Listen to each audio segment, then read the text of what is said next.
નમસ્કાર, આપ જોઈ રહ્યા છો ગુજરાતની નંબર 1 ન્યૂઝ ચેનલ ન્યૂઝ 18 ગુજરાતીને તમામ મહત્વપૂર્ણ સમાચારની સાથે હું છું લુબના ખાન। વડોદરાથી મહત્વપૂર્ણ સમાચાર। હરણી લેક દુર્ઘટના મામલે લેક ઝોનના મુખ્ય સંચાલકને કોર્ટમાં રજૂ કરાયો। સંચાલક બિનિત કોટિયાને ક્રાઇમ બ્રાન્ચે કોર્ટમાં રજૂ કર્યો। ગઈકાલે પોલીસના હાથે નાટ્યાત્મક રીતે ઝડપાયો હતો। તો પોલીસે બિનિત કોટિયાના રિમાન્ડની માંગ કરશે। બોટકાંડ પાછળ કોણ કોણ જવાબદાર તે દિશામાં પોલીસ તપાસ કરશે। ફરાર થયા બાદ ક્યાં ક્યાં આશરો લીધો, કોણે મદદ કરી તેની પણ પોલીસ તપાસ કરશે।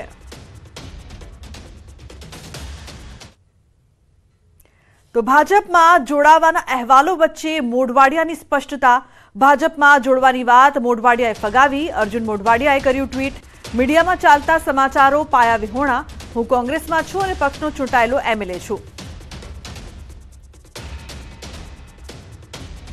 તો ભાજપમાં જોડાવાના અહેવાલો અંગે તેમણે સ્પષ્ટતા આપી। મીડિયામાં ચાલતા સમાચારોને પાયા વિહોણા ગણાવ્યા। હું કોંગ્રેસમાં છું અને પક્ષનો ચૂંટાયેલો એમએલએ છું તેવી વાત તેમણે ટ્વીટ કરીને કહી છે।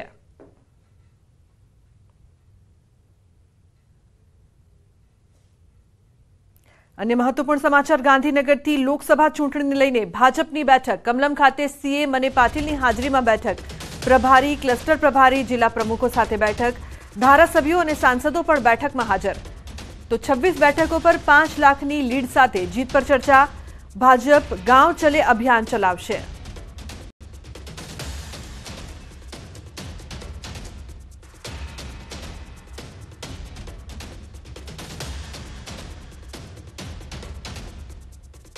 અને મહત્વપૂર્ણ સમાચારની જો વાત કરીએ તો લોકસભાની ચૂંટણી પહેલા કોંગ્રેસમાં ભંગાણ। મહુધાના પૂર્વ ધારાસભ્ય કાર્યકરો સાથે ભાજપમાં જોડાયા। રાજીનામાને પગલે જિલ્લા કોંગ્રેસ પ્રમુખનું નિવેદન। વિધાનસભાની ચૂંટણી હાર્યા બાદથી તેઓ માનસિક રીતે ભાજપમાં હતા।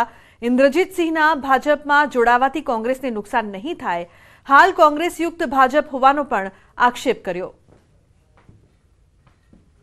જ્યારે વિધાનસભાની ચૂંટણીમાં તેઓ હાર્યા ત્યાર પછી જેટલી મિટિંગો હું પ્રમુખ થયા પછી મેં બોલાવી છે તેમાં ક્યારે હાજર રહ્યા નથી। એટલે માનસિક રીતે તો ભાજપમાં જ હતા અને આજે લોકો શારીરિક રીતે પણ ભાજપમાં જતા રહ્યા। હું નથી માનતો કે એટલું બધું અમને કંઈક કોંગ્રેસ ખેડા જિલ્લામાં ક્યાંક કોઈ ફરક પડવાનો છે। એ વાસ્તવમાં પહેલેથી ભાજપમાં જ હતા। તો ભરૂચના અંકલેશ્વરમાં તસ્કરોએ બંધ મકાનમાં ચોરીનો પ્રયાસ કર્યો। જોકે સોસાયટીમાં અવાજ થતા તસ્કરો ફરાર થઈ ગયા હતા। સમગ્ર ઘટનાના સીસીટીવી ફૂટેજ પણ સામે આવ્યા। અંકલેશ્વરના જૂના દીવા રોડ પર આવેલી નીલકંઠ વિલાસ સોસાયટીના આ સીસીટીવી ફૂટેજ છે। સીસીટીવીમાં જોઈ શકાય છે કે 6થી વધુ તસ્કરો મોડી રાત્રે હાથમાં લાકડી લઈને સોસાયટીમાં આવે છે। ત્યારબાદ બિલ્લી પગે અલગ અલગ મકાનમાં ઘૂસવાનો પ્રયાસ પણ કરે છે।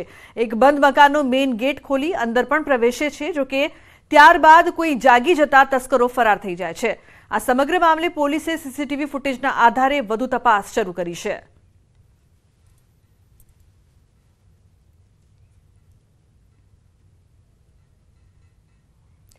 સમાચારમાં આગળ વાત સુરતની વાંકલ ગામે 15 દિવસથી તસ્કરોનો આતંક જોવા મળી રહ્યો છે। વાંકલ ગામે એક જ રાતમાં 3 સ્થળે ચોરી, ઘર સામે પાર્ક કરેલી બાઇકની ચોરી થઈ। મકાનનું તાળું તોડીને ચોરીનો પ્રયાસ કરવામાં આવ્યો। અન્ય એક બાઇકની બેટરીની પણ ચોરી કરવામાં આવી। બાઇક ચોરી કરતા તસ્કરો સીસીટીવીમાં કેદ થયા છે।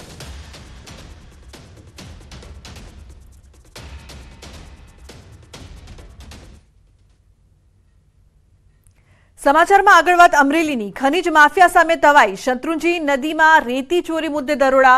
ખાણ ખનીજ વિભાગે કુલ 3 ટ્રક જપ્ત કર્યા। 20 લાખનો મુદ્દામાલ જપ્ત કરીને વધુ કાર્યવાહી હાથ ધરવામાં આવી છે। તો ખનીજ માફિયા સામે તવાઈ। મહત્વનું છે કે આ મામલે વધુ તપાસ કરવામાં આવશે। શત્રુંજી નદીમાં રેતી ચોરી મુદ્દે દરોડા પાડવામાં આવ્યા। તો કુલ 3 જેટલી ટ્રક જપ્ત કરવામાં આવી।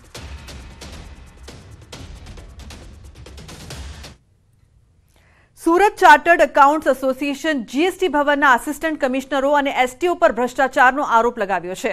આરોપ છે કે જીએસટી અધિકારીઓ રિફંડમાં 2% કટકી કરી રહ્યા છે। એટલું જ નહીં, જો કટકી ન આપવામાં આવે તો અધિકારીઓ, વેપારી, કન્સલ્ટન્ટ, ચાર્ટર્ડ એકાઉન્ટન્ટ હેરાન કરી રહ્યા છે। આ સમગ્ર મુદ્દે ચાર્ટર્ડ એકાઉન્ટન્ટ એસોસિએશને નાણામંત્રી સહિત ઉચ્ચ સ્તરે લેખિતમાં ફરિયાદ કરી છે અને યોગ્ય પગલાં લેવાની માંગણી પણ કરી છે। એસોસિએશનનો દાવો છે કે સુરતમાં માત્ર જીએસટી નંબર મેળવવા અથવા રદ કરાવવા માટે પણ અધિકારીઓ પ્રસાદી એટલે કે લાંચ સિવાય વાત નથી કરી રહ્યા। તો ક્રેડિટનો ભરાવો થાય એનું રિફંડ લેવા માટે વેપારીએ અરજી કરવાની હોય। તો એ અરજી સમયે કાયદામાં પ્રાવધાન છે 90 દિવસમાં રિફંડ આપી દેવાનું. 90 દિવસ કરતાં વધારે સમય લે અથવા તો 90 દિવસ સુધી છેલ્લા દિવસ સુધી ખેંચી જાય, છેલ્લા દિવસે શોકોઝ નોટિસ આપવામાં આવે, જે લોકો વ્યવહાર કરે એને રિફંડ પહેલાં આપી દેવામાં આવે, આવી બધી ગંભીર જે કહેવાય ઘટનાઓ અમારા ધ્યાનમાં આવી, અમને રજૂઆત મળી, એના હિસાબે અમે રજૂઆત કરી. આઉટ નથી. અમે આ બધું જે ધંધો કરીએ છીએ, અમે જે પ્રોફેશન કરીએ છીએ, બહુ પ્યોર ધંધો પ્રોફેશન છે ને એની અંદર અમને આ જોઈએ છે જ્યારે કે 1% 2% લઈને આવી લાંચ રૂશ્વત લઈને કામ થતા હોય છે તો અમને ઘણું દુઃખ થાય છે કે અધિકારીઓ પણ માગે છે અને અમે એમાં નિમિત્ત બનવાનું, અમને બનવા માટે એ લોકો દબાણ કરે છે. આ વસ્તુ બહુ ખોટી. અન્ય મહત્વપૂર્ણ સમાચારની જો વાત કરીએ તો વડોદરાના સાદલીના શખ્સોએ સોશિયલ મીડિયામાં મૂકેલા વિવાદિત પોસ્ટના મામલે પોલીસ એક્શન મોડમાં આવી છે. સોશિયલ મીડિયાના ઇન્સ્ટાગ્રામ પર મૂકેલી વિવાદિત પોસ્ટ મામલે 6 શખ્સો સામે નામજોગ ફરિયાદ નોંધાઈ છે. ઉશ્કેરણીજનક પોસ્ટને લઈને પોલીસે 6 શખ્સોની ધરપકડ કરી છે અને કાયદેસરની કાર્યવાહી હાથ ધરી છે. પોલીસે મોહમ્મદ ફૈઝાન ફિરોઝભાઈ રાઠોડ, મોહમ્મદ હમઝા ઉસ્માન ગની તથા મોહમ્મદ જુનેદ ઇબ્રાહીમ આટકીની ધરપકડ કરી છે. વડોદરા શિનોર વડોદરાના સાદલીના શખ્સોએ સોશિયલ મીડિયામાં મૂકેલ વિવાદિત પોસ્ટના મામલે પોલીસ કાર્યવાહી. શિનોર પોલીસ સ્ટેશનમાં સાદલીના 6 શખ્સો સામે નામજોગ ફરિયાદ નોંધાઈ છે. સોશિયલ મીડિયાના ઇન્સ્ટાગ્રામ પર મૂકી હતી વિવાદિત પોસ્ટ.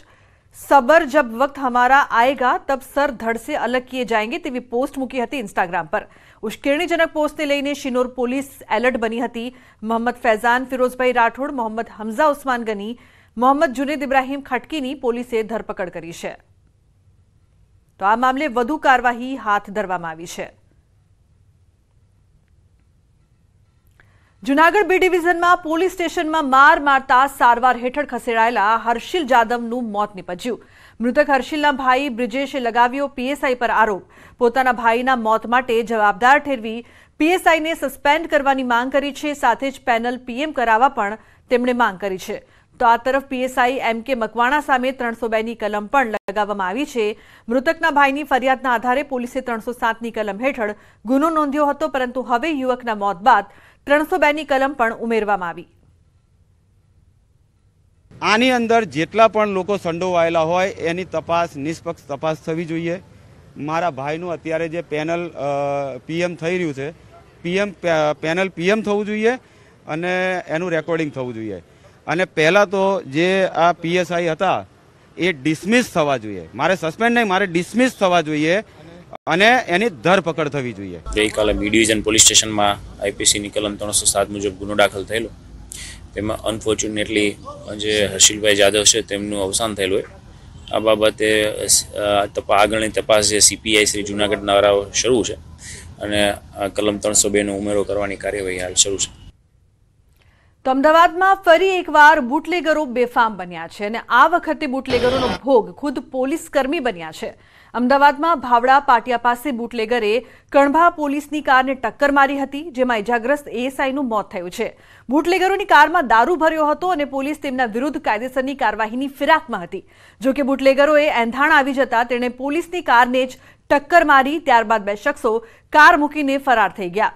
દુર્ઘટના બાદ આરોપીની કારમાં તપાસ કરતા પોલીસને 14,000 રૂપિયાનો દેશી દારૂ પણ મળ્યો હતો. આ સમગ્ર મામલે કાર માલિક સહિતના લોકો વિરુદ્ધ પોલીસે ગુનો નોંધી વધુ તપાસ શરૂ કરી છે. જોકે સવાલો ઉઠ્યા છે કે જ્યાં ખુદ સુરક્ષાકર્મીઓ જ સુરક્ષિત નથી, ત્યાં અન્ય નાગરિકોની સુરક્ષાનું શું? તો બીજી તરફ એએસઆઈના પરિવાર અને પોલીસ બેડામાં શોકનો માહોલ છવાયો છે. અમદાવાદ ગ્રામ્યના ઇન્ચાર્જ એસપીની હાજરીમાં કણભા અને ગ્રામ્ય પોલીસે એએસઆઈ બળદેવજીના પાર્થિવ દેહને ગાર્ડ ઓફ ઓનર આપ્યું હતું, જેમાં પોલીસ કર્મીઓ ભાવુક થયા હતા.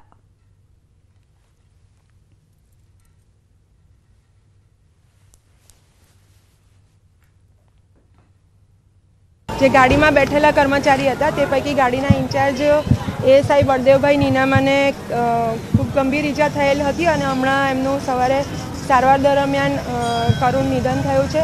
અને હાલ આ બાબતે પોલીસ દ્વારા 302 અને અન્ય કલમો 307 અને અન્ય બીજી કલમો લગાડીને ગુનો દાખલ કરવાની તજવીજ હાલ ચાલુમાં છે.